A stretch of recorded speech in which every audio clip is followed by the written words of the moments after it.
आप सभी को नमस्कार। स्वागत है आपका आज के बेहतरीन सेशन पे। आज हम लोग करने वाले हैं हमारे मंडी निरीक्षक का जीएस का सेट नंबर 2। इसमें आपको हिंदी के क्वेश्चन नहीं मिलेंगे, इंग्लिश के क्वेश्चन भी नहीं मिलेंगे, साथ में करंट के क्वेश्चन भी नहीं मिलेंगे। इसके अलावा जो बच जा रहे हैं उसके इस पे हम लोग कंप्लीट सेट करने वाले हैं मैथ्स और रीजनिंग को छोड़ के। तो इसमें आपको टोटल मिलेंगे 70 क्वेश्चन। ये कल का आपका मंडी निरीक्षक का जो एग्जाम है उससे पहले इसको करके जाइए, आपको बेनिफिट डेफिनेटली करेगा। लास्ट तक हमारे साथ बने रहिएगा, सारे क्वेश्चंस को सॉल्व करते चलिए। कुछ नए क्वेश्चंस आपको देखने को मिलेंगे, हो सकता है कल के एग्जाम में वो सारे क्वेश्चन फंस जाएं। तो बहुत ज्यादा टाइम ना व्यतीत करते हुए आज वाला सेट शुरू करते हैं। सेट शुरू करने से पहले बताना चाहूंगा हमारा सीजीपीएससी प्री का टेस्ट सीरीज शुरू हो चुका है। 29 तारीख को पहला टेस्ट है।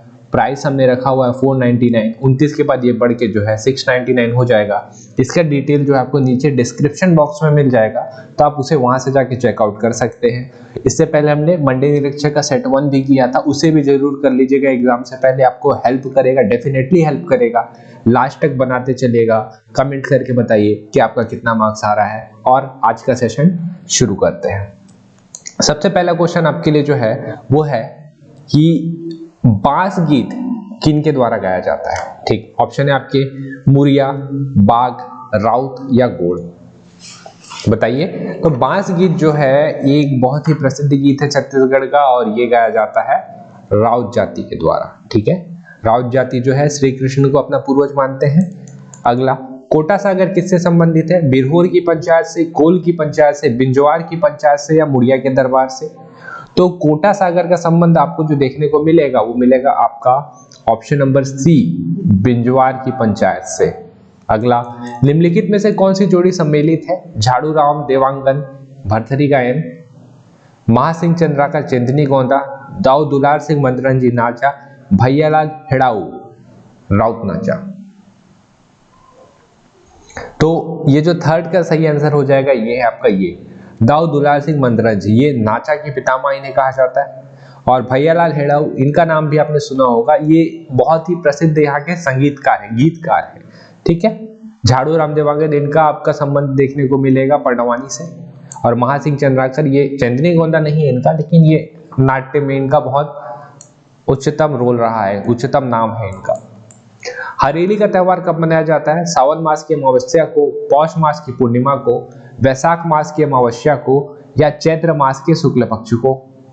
तो हरेली का त्योहार हम लोग मनाएंगे, ये साल का प्रथम त्योहार माना जाता है। इस दिन अब छुट्टी घोषित कर दिया है सरकार ने, सावन मास की अमावस्या को। ठीक है, कृषि उपकरणों की पूजा होती है इस दिन।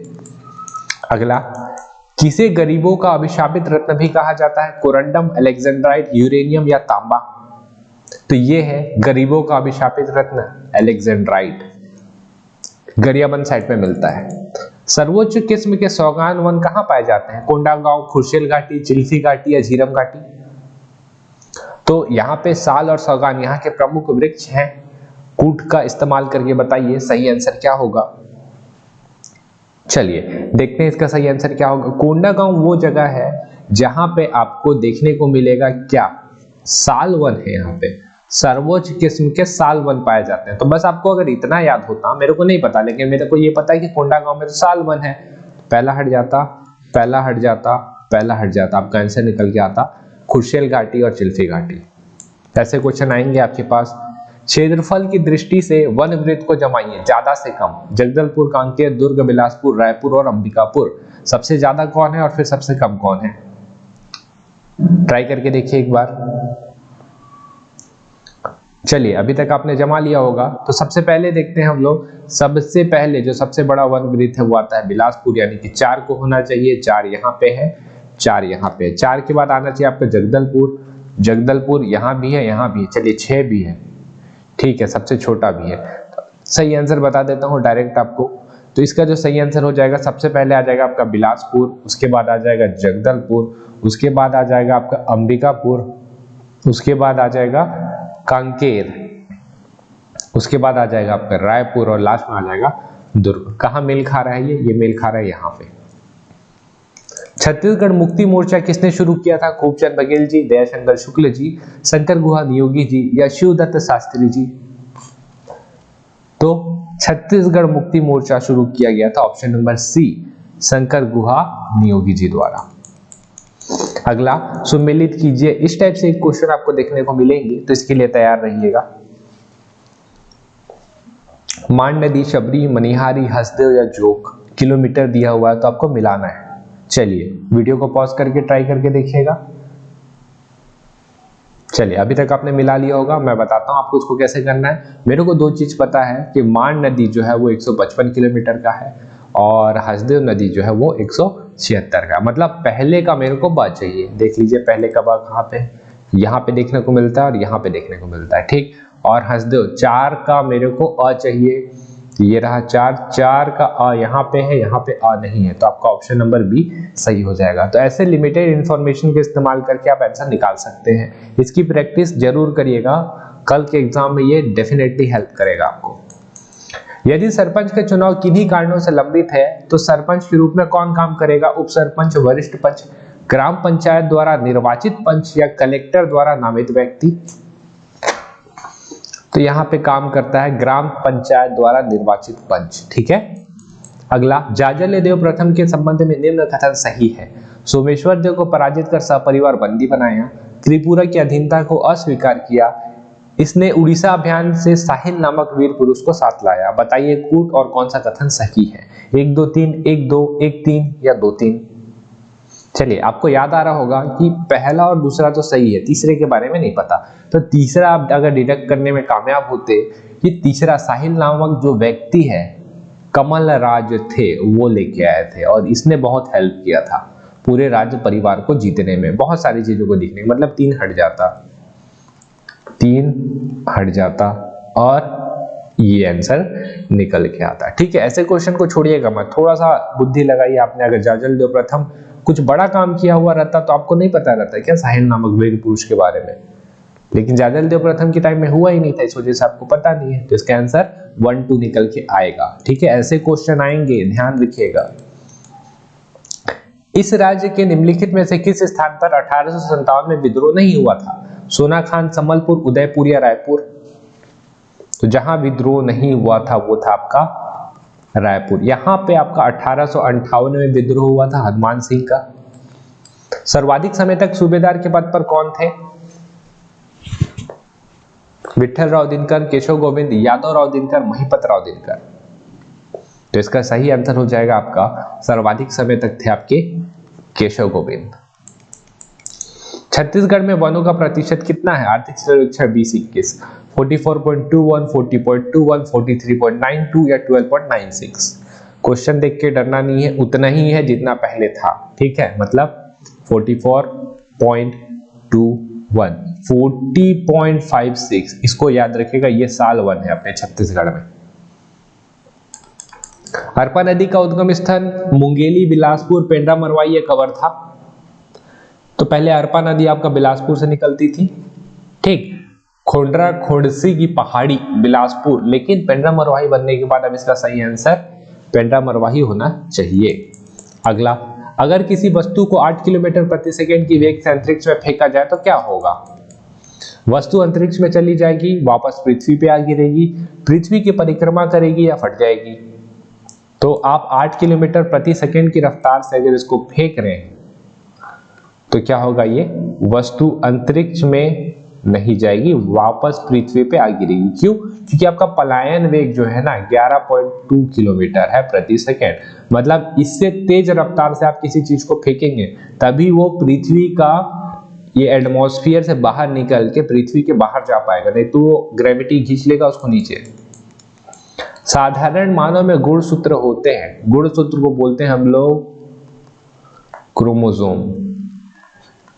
36, 46, 56 या 26?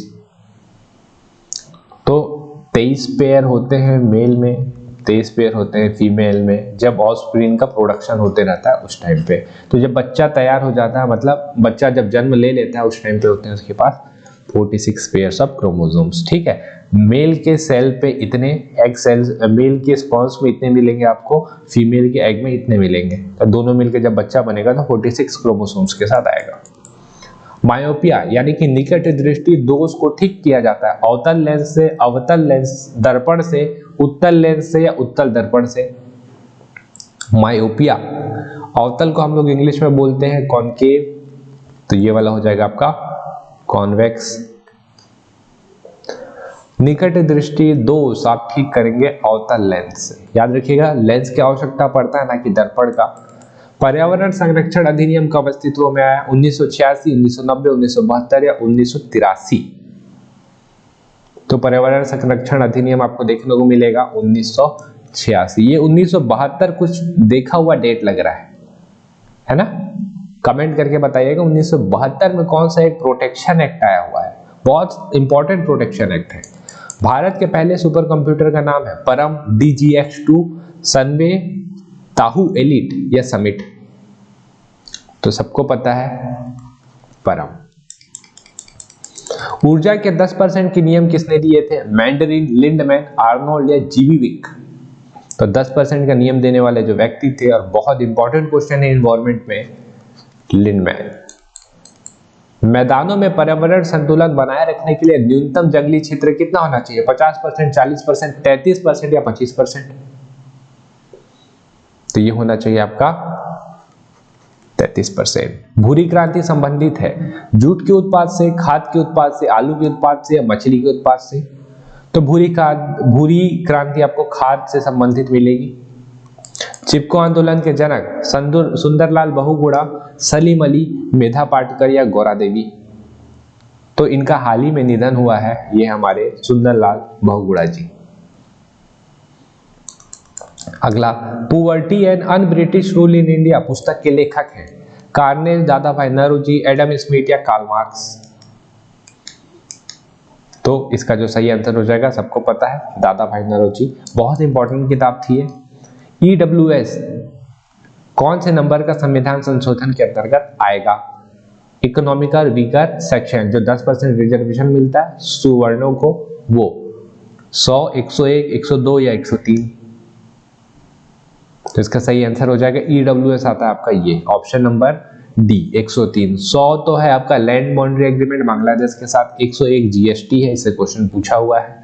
102 OBC के लिए जो कमेटी बना है, नेशनल कमीशन फॉर OBC, जो आता है आपका आर्टिकल 338B पे, वो आता है। और 103 पे सुवर्ण। RRB की स्थापना कब हुई थी? बताइए। 2 अक्टूबर 1975, 12 जुलाई 1982, 1 अप्रैल 1990 या 1 अप्रैल 1982? RRB की स्थापना कब हुई थी? तो इसकी स्थापना हुई थी आपका ऑप्शन नंबर ए 2 अक्टूबर 1975। ठीक है, अगले क्वेश्चन पे आते हैं। क्या बोल रहा है आपका?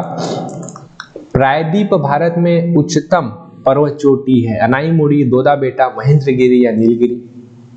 तो प्रायद्वीप भारत की सबसे ऊंची चोटी जो है वो है आपका Anamudi, option number A.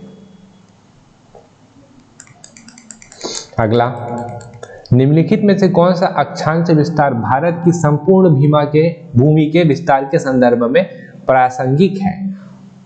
Option है आपके पास, आप इसे देखिए और बताइए क्या है इसका सही आंसर।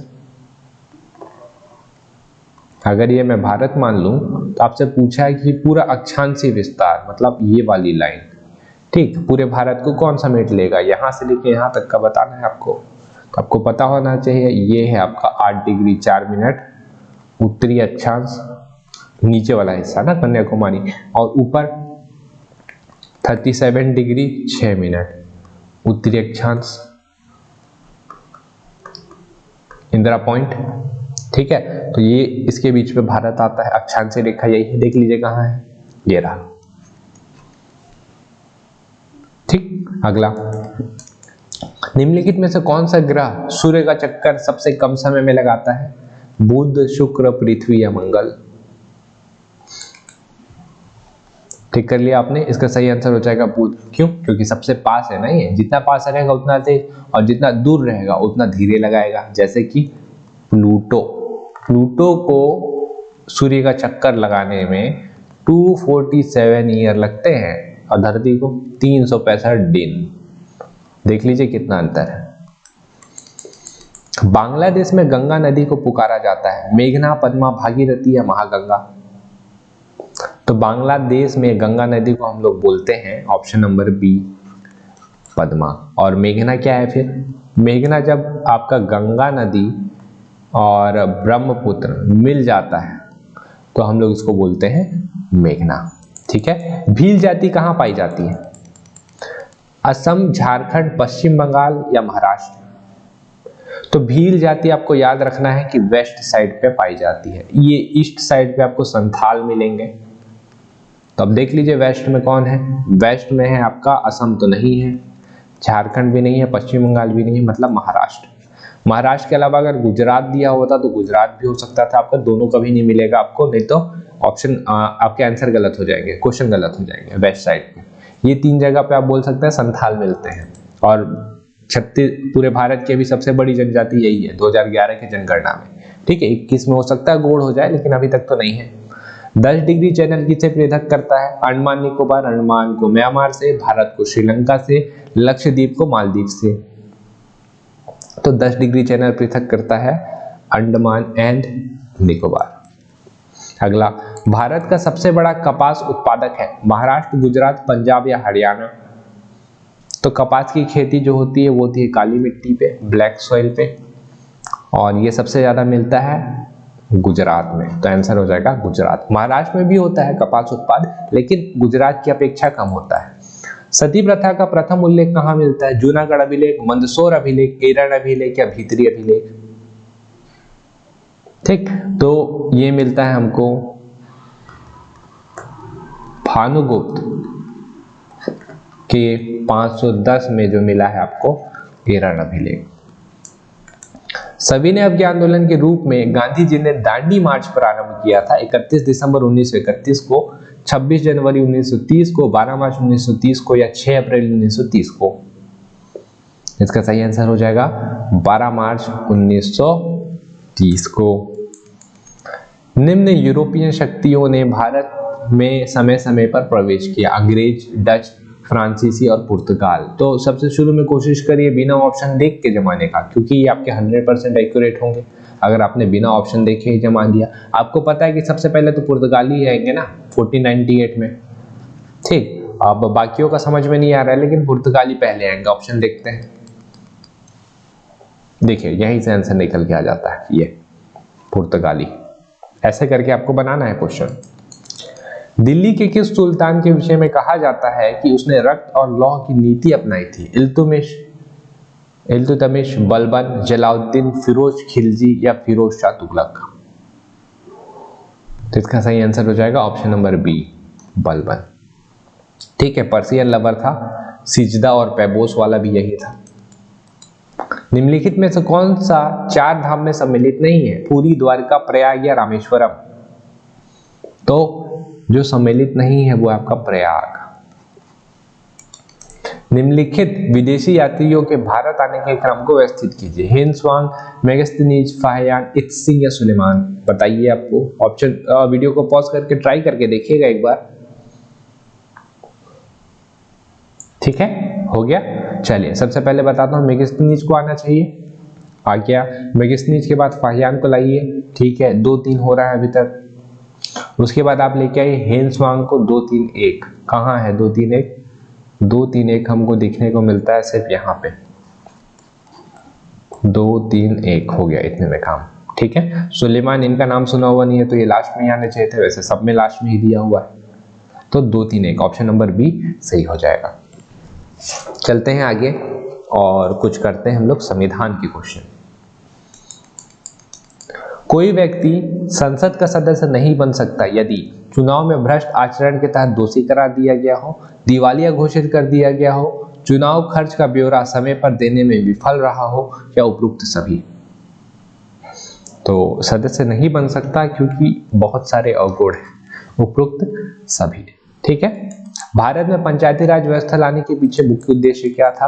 राजनीति के अपराधीकरण को रोकना, गांवों का विकास करना, सत्ता का विकेंद्रीकरण कर जनमानस को राजनीति से जोड़ना या चुनाव में खर्च में कमी करना। तो पंचायती राज अधिनियम लाने का सबसे मुख्य उद्देश्य था सत्ता का विकेंद्रीकरण, ठीक है। डिसेंट्रलाइजेशन मतलब डेमोक्रेसी को रूट कॉज तक या ग्रास रूट तक पहुंचाना। जिस समिति की सिफारिश के आधार पर अन्य पिछड़ा वर्ग को 27% आरक्षण दिया गया था, उसके अध्यक्ष कौन थे? जागेंद्र नाथ मंडल, बीपी मंडल, दिलीप सिंह भुरिया या UN ढेबर। तो 27% आरक्षण जो मिला हुआ था वो मिला हुआ था, एक समिति थी बीबी मंडल समिति, बहुत ही हाई पैनल और बहुत ही इंपॉर्टेंट समिति थी ओबीसी आरक्षण के लिए। यदि किसी व्यक्ति को उच्चतम न्यायालय में कोई जनहित याचिका लगानी हो तो याचिका किस भाषा में लिखी जानी चाहिए? 22 भाषाओं में से किसी भी एक में याचिकाकर्ता अपनी मातृभाषा में लिखे, केवल अंग्रेजी में या हिंदी या इंग्लिश में। तो याचिकाकर्ता को ना इसे इंग्लिश में लिखना पड़ेगा, ये विडंबना है लेकिन यही हकीकत है, ठीक है। बाकी कोई भाषा जो है उच्चतम न्यायालय पे एक्सेप्टेबल नहीं है, आपको इंग्लिश में ही याचिका लगाना पड़ेगा। निम्नलिखित में से किस समिति की सिफारिश के आधार पर मूल कर्तव्य को जोड़ा गया था? वर्मा समिति, सहकारिया समिति, कप्तान सिंह समिति या स्वर्ण सिंह समिति? तो इसका सही आंसर आप बना ही लेंगे। मिनी कॉन्स्टिट्यूशन के टाइम में जोड़ा गया था इसे, और ये थे सरदार स्वर्ण सिंह समिति। इनकी सिफारिश पे आर्टिकल 51A को जोड़ा गया था। कितने हैं हमारे पास मूल कर्तव्य? 11 है ना, तो अभी 11 है, शुरू में तो 10 थे। तो जो 11वां जुड़ा था वो जुड़ा था इन वर्मा समिति के सिफारिश पे। तो 11वां जो मूल कर्तव्य जोड़ा गया था एक, वो इनकी सिफारिश पे जोड़ा गया था, और पूरे मूल कर्तव्य को जोड़ा गया था स्वर्ण सिंह जी के सिफारिश पे। एक नए राज्य बनाने में संवैधानिक संशोधन के लिए कैसा बहुमत चाहिए? साधारण 2/3, 3/3, 2/3 और आधे राज्य का अनुसमर्थन। तो नया राज्य बनाने के लिए हमको कुछ नहीं चाहिए, हमको चाहिए एक साधारण बहुमत, ठीक है। केंद्र के पास पावर है कि वो राज्य को जैसे चाहे विभाजित कर सकता है, ये हमारे संविधान की बुक में लिखा हुआ है। निम्नलिखित के भारत के सर्वोच्च न्यायालय ने संविधान की मूल संरचना सिद्धांत का प्रतिपादन निम्नलिखित में से किस मुकदमे से किया था? गोलकनाथ बनाम पंजाब राज्य, सज्जन सिंह बनाम राजस्थान राज्य, केशवानंद भारती बनाम केरल राज्य या शंकरी प्रसाद बनाम भारत संघ? बहुत इंपॉर्टेंट क्वेश्चन है क्योंकि इसी से हम लोग का बेसिक स्ट्रक्चर ऑफ कॉन्स्टिट्यूशन का जो कॉन्सेप्ट है वो बाहर आया। केशवानंद भारती बनाम केरल राज्य इंपॉर्टेंट क्यों हो जाता है? क्योंकि अभी हाल ही में केशवानंद भारती जी का निधन हो गया है। निम्नलिखित को सुमेलित करना है आपको। अनुच्छेद 23, अनुच्छेद 24, 26 और 32। वीडियो को पॉज करिए और इसे ट्राई करके देखिए। चलिए, आपने ट्राई कर लिया। अनुच्छेद 23, मानव के दुर्व्यापार एवं बालाश्रम का प्रतिबंध, कारखानों आदि में बालकों के नियोजन का प्रतिषेध, धार्मिक कार्य के प्रबंध की स्वतंत्रता। अनुच्छेद 32 क्या बोलता है? शिक्षण संस्थाओं की स्थापना और प्रशासन करने का अल्पसंख्यक वर्गों का अधिकार। ये तो सरासर गलत लग रहा है। अनुच्छेद 32 जो है वो संबंधित है आपका रेट्स से, ठीक है, तो ये गलत हो जाएगा। 49, भारतीय संविधान के किस अनुच्छेद के अंतर्गत भारत के नियंत्रण एवं महालेखा परीक्षक की नियुक्ति होती है? मतलब क्या है? 46, 47, 48 या 149? तो कैग की नियुक्ति होती है आपका आर्टिकल नंबर 148 पे। PIL क्या है? Public interest litigation, public inquiry litigation, public investment litigation, private investment litigation. तो PIL एक बहुत ही जनहित याचिका है, यह है पब्लिक इंटरेस्ट लिटिगेशन, ठीक है। यहाँ पे आपके पूरे जीएस के 50 क्वेश्चन खत्म होते हैं। छत्तीसगढ़ के हमने किए 15 क्वेश्चन और इंडियन जीएस के हमने किए कितने? 35 क्वेश्चन कर लिए हैं। करंट नहीं करा रहा हूँ, करंट के लिए तो आपने अभी अभी वीडियो देखा हुआ है, नीड नहीं पड़ेगी। इसके बाद हम लोग कर लेते हैं कंप्यूटर के क्वेश्चन।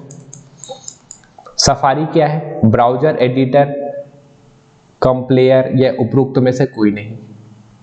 तो सफारी जो है पता होगा आप सबको, एक ब्राउजर है, एप्पल यूज करता है इसे, शायद कंफर्म तो नहीं हूं मैं, लेकिन शायद एप्पल ही यूज करता है इसे। निम्नलिखित में से कौन सबसे बड़ा स्टोरेज कैपेसिटी है? टेराबाइट, पेटाबाइट, ब्रोनोबाइट या जियोफाइट? चलिए टिक कर लिया आपने, जिसका सही आंसर हो जाएगा ऑप्शन नंबर डी, जियोबाइट। अब ऐसे ही याद रख सकते हैं, जियो वैसे भी टेलीकॉम इंडस्ट्री पे राज ही कर रहा है आज के डेट पे, जियो सबसे बड़ा है। किसे पहला कंप्यूटर प्रोग्रामर कहा जाता है? नेस्टा, फेडोर, अगस्टा एडा या स्मिथ? तो पहले कंप्यूटर प्रोग्रामर है चार्ल्स बेबेज के साथ कौन? अगस्ता एडा। चार्ल्स बेबेज तो आपके फादर ऑफ कंप्यूटर है।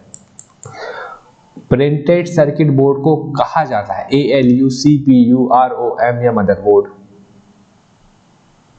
तो प्रिंटेड सर्किट बोर्ड को हम लोग बोलते हैं, ऑप्शन नंबर 54 का हो जाएगा डी, मदरबोर्ड। ठीक है। अगला, गेम को डेवलप करने के लिए कौन से लैंग्वेज का अधिकतर यूज किया जाता है? C++, जावा या SQL? तो जनरली हम लोग यूज करते हैं जावा, लैंग्वेज है ना ये सारे, C++, जावा।